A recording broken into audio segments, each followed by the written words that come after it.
네, 안녕하세요. 타워월드입니다. 지금 보시는 영상은 2011년에 유튜브에 업로드된 영상인데요. 개인용 PC를 통해서 충분히 비트코인을 채굴을 할 수 있었던 그 시절의 영상으로 생각을 하시면 되겠습니다. 자, 여기서 문득 떠오르는 생각이 하나 있습니다. 과연 그 당시에는 지금으로부터 한 10년 전쯤에는 어떤 댓글들이 달렸었을지 매우 궁금한데요. 그래서 잠시 트래킹을 해보도록 하겠습니다.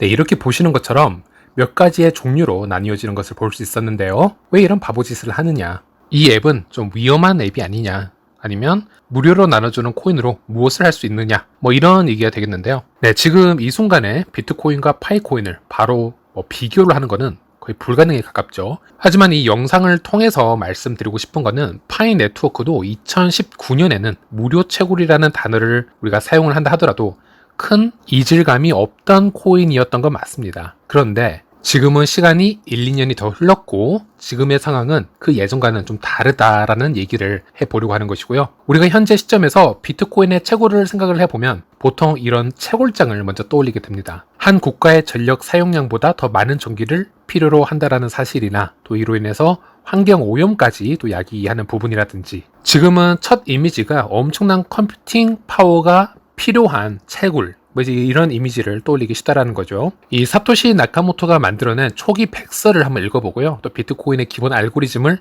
탐구를 해보면 이 비트코인이 이중 지불 문제를 해결하기 위해서 과연 어떻게 비트코인이 이 네트워크 상에서 중앙기관의 개입이 없이 악한 참여자를 51% 이상 쉐어를 주지 못하도록 해결하느냐, 이 문제를 핵심 포인트로 지적하고 있었다는 것을 알 수 있었습니다. 이 비트코인 내에서는 선한 노드가 당연히 악의적인 노드보다 더 많아야 됩니다. 이 전체 장부를 조작하려고 하는 그 세력이, 악한 세력이 말이죠, 51% 이상이 되어버리면 이 시스템은 완전히 끝이 나버리는 것인데요. 이 핵심 논리를 정당화시키고 이 시스템을 유지하기 위해서는 비트코인에서는 작업 증명이란 이름으로 각 노드 운용자들에게 수학적 문제를 푸는 것처럼 퀴즈를 던져주게 됩니다. 악의적 노드자가 수많은 퀴즈를 동시에 풀어야 되는 것보다 이 정직한 노드자들이 문제를 하나씩 풀어주는 것이 더 효율적이도록 시스템을 설계를 해 놓은 것이고요. 그래서 비트코인 시스템을 안전하게 유지하기 위해서는 연산 작업이 필수적으로 생겨나게 됐다라는 것, 이걸 말씀드리고 싶었고요. 단 초창기 비트코인에서 작업 증명이란 개인용 PC에서도 쉽게 돌아갈 정도의 수준이었다라는 것이죠. 그래서 10년 전에는 많은 사람들이 이 비트코인을 공짜 채굴이라고 부르는 것에 큰 위화감이 없었던 것입니다. 하지만 시간이 지남에 따라 사용처가 늘어나게 되고 비트코인의 가치가 높아질 것이다 라고 생각하는 유저들이 많이 모이면 모일수록 연산을 더 일찍 풀고 더 큰 보상을 받으려는 현상들이 일어나게 되었고요. 지금은 개인용 PC로는 엄두도 내지 못할 정도의 공장 단위의 채굴장만이 이 연산 작업을 행하고 있는 시대가 되어버렸습니다. 사토시가 원하는 미래는 아니었겠지만 이 자본주의 시장이 항상 그렇듯이 그만큼 가치를 높이 평가하는 집단이 참여를 하게 되면서 예상치 못한 일들이 만들어지게 되는 것이죠. 그런데 이 파이 네트워크도 이 시장에서는 무료 채굴이라는 얘기를 지금 듣고 있습니다. 네, 사실 비트코인처럼 정확하게 기술적인 비교를 한다면 이것도 맞는 말은 아닙니다. 무료 채굴이 아니죠. 지금은 스마트폰만 있으면 누구나 네트워크 참여가 가능하다, 그래서 무료이다 라고는 하고 있지만 엄연히 지금 이 순간에도 초기 비용은 있어야 이 파이 네트워크를 시작할 수가 있고 이 현재도 비용의 경쟁은 일어나고 있습니다. 일단 원론적인 부분이지만 이 스마트폰도 당연히 비용이 드는 부분이고요. 이 스마트폰도 전기가 없으면 파이 앱을 실행시킬 수가 없습니다. 당연히 전기세도 든다는 얘기가 되겠죠. 자, 하지만 정말 중요한 것은 하루에 한 번씩 앱에 접속을 해야 채굴이 계속 지속이 되는데요. 자, 이 부분은 유저들에게 커뮤니티에 대한 유대감을 또는 관심이라는 부분을 강제적으로 만들게 하는 작업이죠. 이 유저의 관심 또는 대중의 관심이라는 값비싼 가치를 생성해낼 수 있는 부분이기 때문에 결코 가볍게 볼만한 시스템은 아니라는 겁니다. 제가 웹 3.0을 소개해드리면서 브레이브 브라우저에서는 우리가 가만히 광고만 봐도 배 토큰이라는 메이저 토큰을 얻을 수 있는 시대가 왔다라고 말씀을 드렸습니다. 브레이브 브라우저의 백스를 읽어보면요. 광고를 통해서 인간의 관심을 얻는 행위를 아주 많은 비용이 드는 부분으로 얘기를 하고 있습니다. 이것을 값비싼 부분으로 취급을 해서 이것을 토큰으로 보상 행위로 주고 있는 것이죠. 다른 커뮤니티랑 파이 커뮤니티랑 단순 비교를 해보면 파이 같은 경우는 왜 이렇게 상대적으로 유대감이 깊어 보이고 실행력이 높아 보이냐라고 질문을 한다면 이 기본적인 파이 채굴 방식에서도 이유를 찾아볼 수 있어야 된다는 얘기가 되겠죠. 하루에 한 번씩 채굴 버튼을 누르고 브라우저에 접속을 하게 되고 또 KYC가 왔는지 확인을 해야 되고요. 또 어닝팀에게 이런 업데이트를 다 해줘야 되고 이런 행위들이 1년 동안 이루어진다면 대략 계산을 해봐도 300번 이상씩 이런 반복적인 행위를 해야 된다는 얘기가 됩니다. 그래서 여러분도 파이코어 팀에게 아주 비싸게 측정될 수 있는 관심이라는 것을 매일 제공을 해 주었기 때문에 이 파이콘이라는 것을 보상받을 수 있었다라는 것 잊지 마시고요. 그렇게 이렇게 1, 2년이 또 흘렀는데 이 생태계에 확신을 가지게 된 사람들이 이제 PC용 노드를 돌리기 시작을 합니다. 또 다른 비싼 비용을 만들어내는 작업이 생긴 거죠. 지금 이 노드 커뮤니티가 아주 활발해졌죠.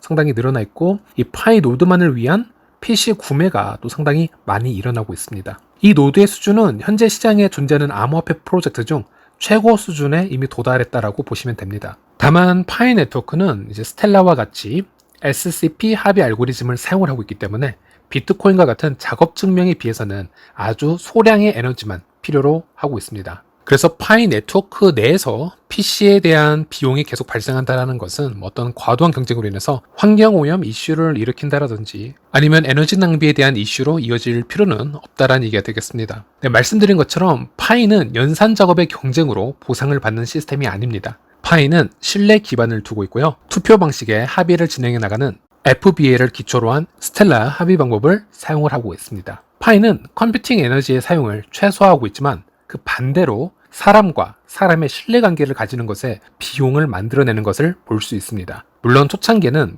파이 네트워크도 추천인을 모으는 것이 그렇게 어렵지 않았을 수도 있습니다. 하지만 지금은 경쟁이 심해지면서 명함이나 전단지, 현수막, 유료 광고, 유튜브, 홈페이지 제작, 아니면 오프라인에서 용돈을 빙자한 뇌물까지 동원이 되고 있고요.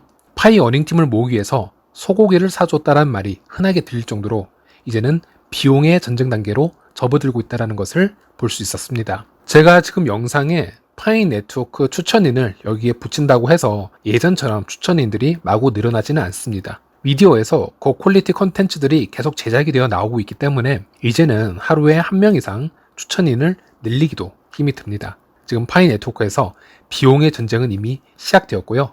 작년부터 급격하게 발생되고 있다고 보시면 될 것 같습니다. 자, 그리고 최근에는 소수의 인원들이 폐쇄형 메인넷으로 마이그레이션에 성공을 하고 있습니다. 정말 몇 프로 되지 않는데요. 파이코인을 현금이나 타 암호화폐와 지금 교환이 불가능하고요. 코어팀의 폐쇄형 메인넷 정책 안에서만 생태계 활동이 장려되고 있는 상태이고 아주 건전한 방법으로 즉 파이코인을 상품이나 서비스와의 거래만 지금 장려가 되고 있는 상태입니다. 얼마 전까지만 해도 파이 네트워크를 비관적으로 봤던 사람들은 이런 논리가 줄을 이었습니다. 파이코인을 가지고 있는 사람들은 모두 파이코인을 처분할 생각만 할 테고 결국 시장에는 덤핑 물량만 나올 텐데 초기의 생태계가 어떻게 작동할 수 있겠냐라는 분들이 많으셨죠.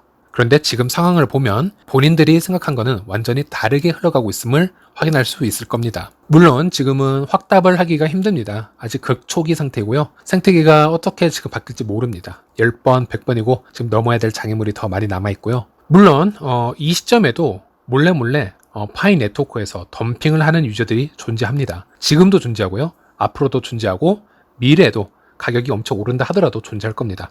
시장의 원리가 그렇죠. 고평가되었다고 생각을 하면 시장에 파이코인을 내놓을 것이고요. 또 개인적으로 급한 일이 있어서 울며 겨자 먹기로 내놓을 수도 있고 여러 가지 이유가 존재할 겁니다. 하지만 또 중요한 부분은 이것인데요. 그렇게 시장으로 흘러나오는 물량을 지금 이 순간에도 계속 받아내고 있는 유저들이 있다는 겁니다.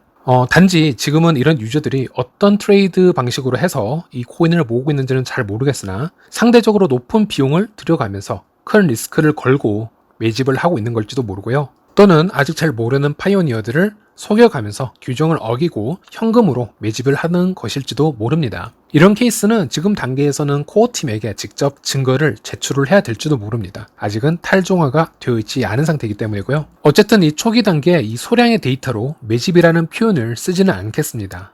파이의 지금 현재 단계는 너무 극초기 단계여서 무엇을 쉽게 판단하기는 힘든 상황이고 아주 소량의 코인만 움직이고 있기 때문이죠. 하지만 틀림없이 파이 코인의 가치를 높게 평가하는 유저들이 군데군데 존재하고 있으며 그것을 육안으로 확인할 수 있다는 겁니다. 이런 부분에서도 경쟁적인 비용이 계속 발생하고 있다고 보시면 되겠습니다. 네, 그리고 마지막으로 파이가 미래도 계속 긍정적인 가치를 아니면 비용을 만들어 내간다면 미래는 어떻게 될까 잠시 예측을 해보았는데요. 자, 이렇게 한번 생각을 해보는 건 어떨까요?